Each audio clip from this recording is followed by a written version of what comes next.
സുഹൃത്തുക്കളെ എല്ലാവർക്കും നമസ്കാരം. ഇന്ന് ചൈനയുടെ ബുംല ബോർഡർ, ഇന്ത്യയുടെ ചൈന ബോർഡറായ ബുംല ബോർഡറിലേക്ക് 3.5 കിലോമീറ്റർ ഇവിടുന്ന് സഞ്ചരിക്കണം.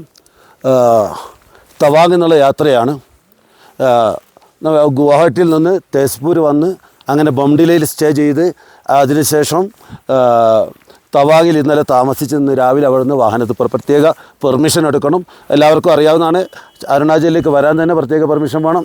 പിന്നീട് ഈ ബോർഡർ വരണമെങ്കിൽ വൈകുന്നേരം നേരത്തെ വന്ന് പിറ്റേത്തെ ദിവസത്തേക്ക് പെർമിഷൻ എടുക്കണം. 10-20 വർഷക്കാലം മനസ്സിലൊരാഗ്രഹമായിരുന്നു ഈ ബോർഡർ കാണണമെന്നുള്ളത്. നാഥുല പാസ് കണ്ടപ്പോൾ എനിക്ക് വളരെ മനോഹരമായത് എനിക്ക് കാണാൻ സാധിച്ചിട്ട് ധാരാളം ഇന്ത്യയുടെ ഏതാണ്ട് എല്ലാ ബോർഡറുകളും, കാശ്മീരിലെ വിവിധ ബോർഡറുകളും എനിക്ക് കാണാൻ സാധിച്ചിട്ടുണ്ട്. ഇതൊരു സ്വപ്നമായിരുന്നു. അതാണ് ഇന്ന് സ്വപ്നം പൂവണിയാൻ പോകുന്നത്. വാഹനങ്ങളൊക്കെ ഇവിടെ ഒരു ഭാഗത്ത് ഒതുക്കിയിട്ടിരിക്കുകയാണ്. ആ മറുഭാഗത്ത് നിന്നുള്ള വാഹനങ്ങളെല്ലാം പോയി കഴിഞ്ഞതിന് ശേഷം മാത്രമേ ഇവിടുന്ന് വാഹനങ്ങളെ വിടുള്ളൂ. One way ട്രാഫിക്കാണ്. വളരെ തണുപ്പുണ്ട്. ഐസ് ഇതാ മഞ്ഞ് വീണുകൊണ്ടിരിക്കുകയാണ്. ഇതാ മേലൊക്കെ നോക്കിയാൽ കാണാം, മഞ്ഞ് വീണുകൊണ്ടിരിക്കുകയാണ്. തുടർച്ചയായ മഞ്ഞ് വീഴ്ചയാണ്. മലയൊക്കെ മഞ്ഞിൽ പുതച്ച് കിടക്കുകയാണ്. നല്ല ഫോഗിയാണ്. മനോഹരമായ കാഴ്ചയാണ്. എല്ലാവരും ഈ കാഴ്ച കാണാൻ എൻ്റെ കൂടെ ഉണ്ടാവണം, ചാനലിൽ ഉണ്ടാവണമെന്ന് അഭ്യർത്ഥിക്കുകയാണ്.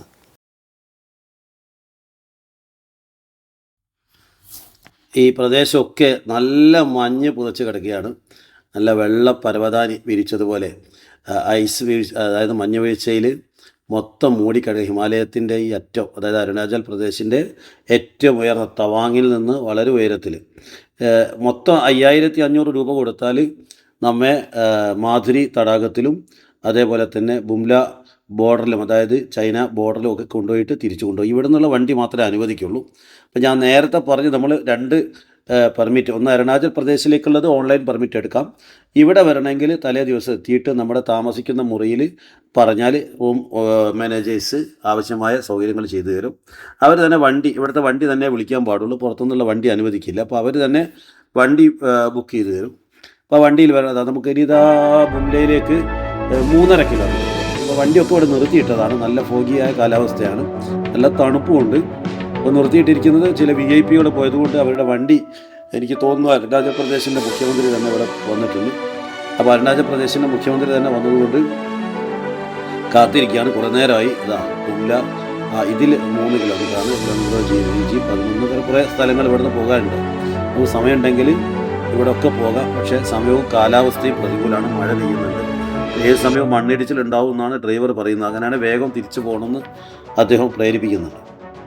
നോക്കിയാൽ നല്ല രസകരമായിട്ട് ഇതാ നല്ല നോക്കിയാലും ഏതൊക്കെയാണ് നമ്മൾ ഷൂട്ട് ചെയ്യേണ്ടതെന്ന് വിചാരിക്കുന്ന രൂപത്തിലുള്ള കാഴ്ചകളാണ്.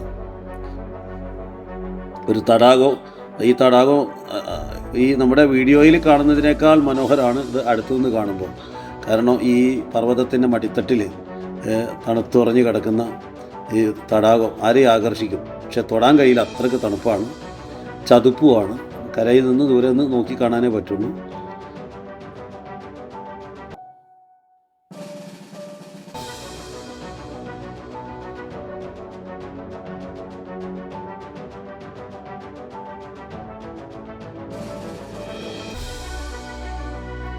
അതിൻ്റെ കരയിലൂടെയാണ് ഈ റോഡ് പോകുന്നത്. പിന്നീട് നമ്മൾ ബുംല ബോർഡറിൻ്റെ അടുത്ത് എത്തി. നമ്മൾ ഈ ദൂരം നടക്കണം, ഏകദേശം ഒരു 100-300 മീറ്റർ നടന്നിട്ട് വേണം. പക്ഷേ നല്ല തണുപ്പുള്ളതുകൊണ്ട് നടക്കാൻ ഇപ്പോൾ പ്രയാസമുണ്ട്, കോച്ചി കുറയ്ക്കുന്നുണ്ട്.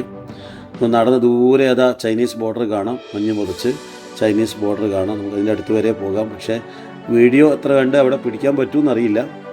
കാരണം ചില സ്ഥലത്തൊക്കെ തന്നെ നിരോധനമുണ്ട്. ഇടയ്ക്കിടെ ഇന്ത്യയായിട്ട് സംഘർഷം ഉണ്ടാകുന്നൊരു സ്ഥലമായതുകൊണ്ട് ഇവിടെ ചില നിയന്ത്രണങ്ങളുണ്ട്. ഏതായാലും നമുക്ക് പോയി നോക്കാം.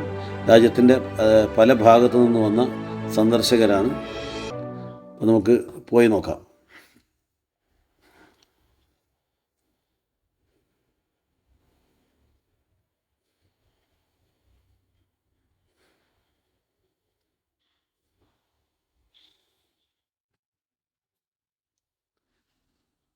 ആളുകൾ നടന്ന്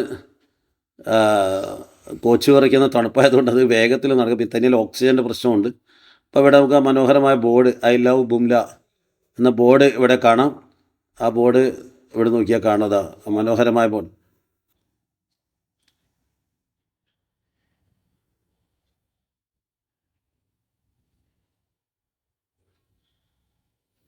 പല തവണ സംഘർഷം നടന്നതാണ്. പിന്നീട് ഐക്യരാഷ്ട്രസഭയുടെ ഇടപെടലിലൂടെ ഉണ്ടായ ഒത്തുതീർപ്പ് പ്രകാരമാണ് നമുക്ക്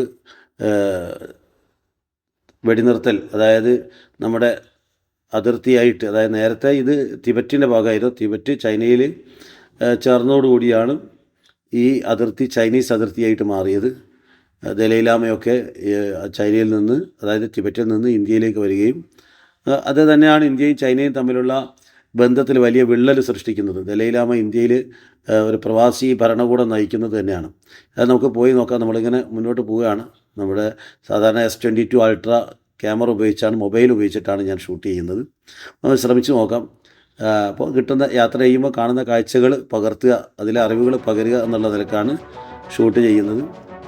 ഏതാണ്ട് 12,000 അടി ഉയരത്തിലാണ് ഈ പ്രദേശം സ്ഥിതി ചെയ്യുന്നത്. നല്ല തണുപ്പും തന്നെയല്ല, ഓക്സിജൻ്റെ അവൈലബിലിറ്റിയും കുറവാണ്. നമുക്ക് ഏതായാലും പോയി നോക്കാം ഉള്ളിലേക്ക്. ഈ റിസപ്ഷൻ സെൻറ്ററിൽ കയറിയിട്ട് അവിടെ നിന്നൊരു കാപ്പിക്ക് 50 രൂപയോളം കൊടുക്കണം ഒരു കാപ്പിക്ക്. കാരണം അത്രയും ഉയരത്തിൽ ഒറ്റപ്പെട്ട സ്ഥലമായതുകൊണ്ട്. അവിടെയൊക്കെ ചൈനയുടെ ഭാഗമാണ് ദൂരോട്ട് കാണുന്നത്. നമുക്ക് ഇവിടെ വിവരങ്ങളൊക്കെ ഇവിടെ കൊടുത്തിരിക്കുന്നു.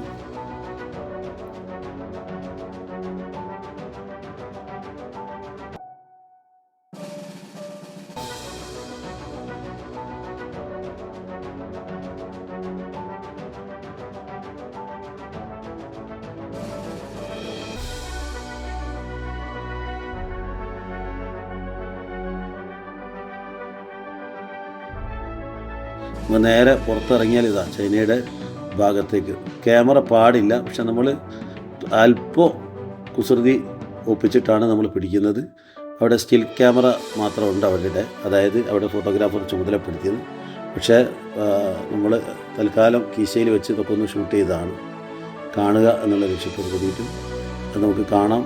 ഇതാ ചൈനയുടെ അതിർത്തിയാണ്. അപ്പോൾ നമ്മൾ കുറച്ച് ദൂരെ മൊബൈൽ വെച്ച് സൂം ചെയ്യുകയാണ്.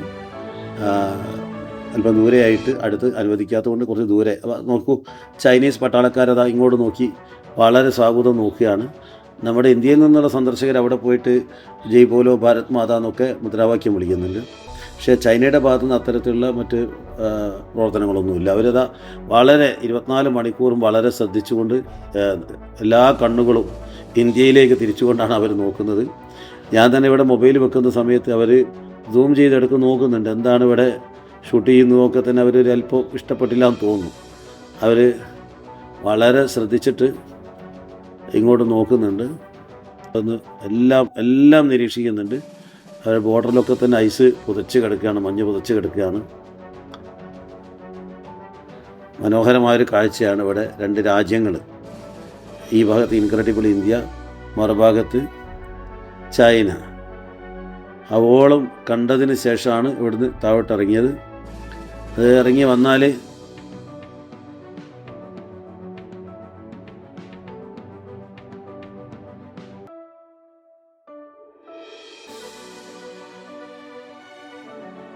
താഴോട്ടിറങ്ങി വരുമ്പോഴാണ് ഈ കുന്നിൻ ചെരുവിൽ ഈ യാക്കുകൾ, ഒരു കുന്നിൻ മുകളിൽ അല്ലെങ്കിൽ പർവ്വത പ്രദേശങ്ങളിൽ ഉണ്ടാകുന്ന മൃഗമാണ്.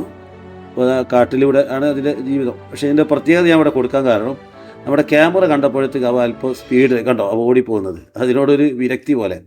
അടുത്ത മറ്റൊരു കളറിലുള്ള യാക്കാണ്. അപ്പോൾ അതും വന്ന് അവസാനത്തെ യാക്ക് നീങ്ങുന്നില്ല, അതവിടെ മടിച്ച് നിൽക്കുകയാണ്. ക്യാമറ കണ്ടതോട് കൂടിയിട്ട് ഞാനിനി മുന്നോട്ട് വരില്ല എന്നുള്ള വാശി പിടിച്ച് നിൽക്കുകയാണ്. ഏതായാലും ഈ വീഡിയോ ഇവിടെ അവസാനിക്കുകയാണ്. അടുത്ത മറ്റൊരു വീഡിയോ ആയിട്ട് വരാം. എല്ലാവരും വീഡിയോ കാണണം, ഷെയർ ചെയ്യണം, സബ്സ്ക്രൈബ് ചെയ്യണം, കമൻറ്റ് ചെയ്യണം, ലൈക്ക് ചെയ്യണം. അടുത്ത വീഡിയോയുമായിട്ട് അടുത്ത ദിവസം വീണ്ടും കാണാം. നന്ദി, നമസ്കാരം.